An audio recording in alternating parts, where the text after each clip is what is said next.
Assalamualaikum warahmatullahi wabarakatuh. Nama saya Irma Ramawanti, NPM 0371161146. Sistem Pemerintahan Indonesia. Sistem pemerintahan Indonesia adalah suatu tatanan utuh yang terdiri atas berbagai komponen yang bekerja saling bergantung dan mempengaruhi dalam mencapai tujuan dan fungsi pemerintahan. Sistem pemerintahan Indonesia ini bertujuan dalam negara Indonesia terdapat pada pembukaan Undang-Undang Dasar Indonesia 1945, alinea keempat, yaitu melindungi segenap bangsa Indonesia dan untuk memajukan kesejahteraan umum, mencerdaskan kehidupan bangsa, serta ikut melaksanakan ketertiban dunia yang berdasarkan kemerdekaan, perdamaian abadi, dan keadilan sosial. Pada sistem pemerintahan Indonesia ini terdapat 6 sistem pemerintahan, yaitu yang pertama pada periode 1945 sampai 1946, yaitu tentang sistem pemerintahan presidensial, yaitu presiden adalah kepala negara sekaligus kepala pemerintah, sehingga pengambilan keputusan, pengambilan kebijakan, pengaturan negara, dan lain-lain itu ditentukan oleh presiden.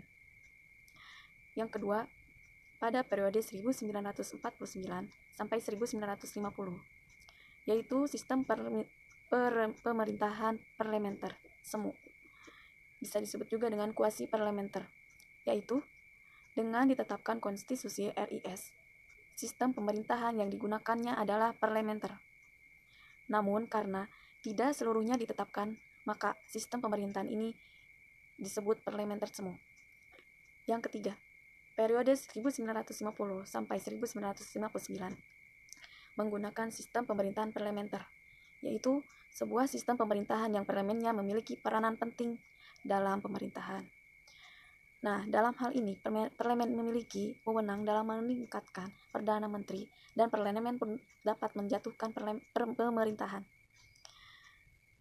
Yang keempat, periode 1959 sampai 1965, yaitu Orde Lama, menggunakan sistem pemerintahan presidensial. Dikeluarkannya Dekret Presiden 1959, mengembalikan sistem pemerintahan Indonesia ke sistem pemerintahan presidensial.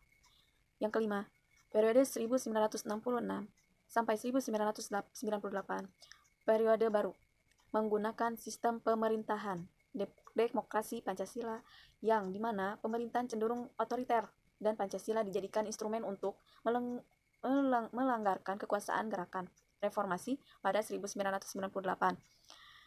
Berhasil melengsarkan Presiden Soeharto yang telah berkuasa selama 32 tahun. Pada masa ini, penyederhanaan partai politik dilakukan dengan munculnya 3 parpol saja: Partai Persatuan Pengembangan, Golkar, dan Partai Demokrasi Indonesia.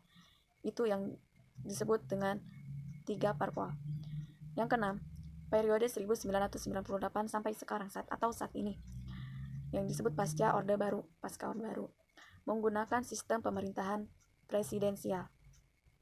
Partai politik yang semula disederhanakan oleh rezim Orde Baru menjadi kompleks kembali, sehingga 48 parpol muncul dan berpartisipasi pada pemilu setahun setelahnya. Sistem pemerintahan presidensial itu sendiri adalah sistem ketatanegaraan yang kepala pemerintahannya adalah presiden. Presiden memegang kekuasaan tertinggi negara di bawah penguasaan MPR. Itu yang disebut ada 6 sistem pemerintahan Indonesia di tahun ke tahun mengalami perkembangan.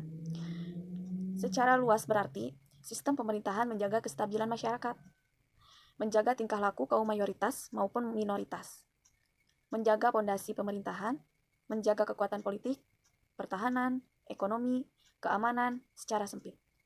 Sistem pemerintahannya hanya sebagai sarana kelompok untuk menjalankan roda pemerintahannya, guna menjaga kestabilan negara dalam waktu relatif lama dan mencegah adanya perilaku radikal atau rakyatnya itu sendiri. Sekian dari simulasi dari saya. Wassalamualaikum warahmatullahi wabarakatuh.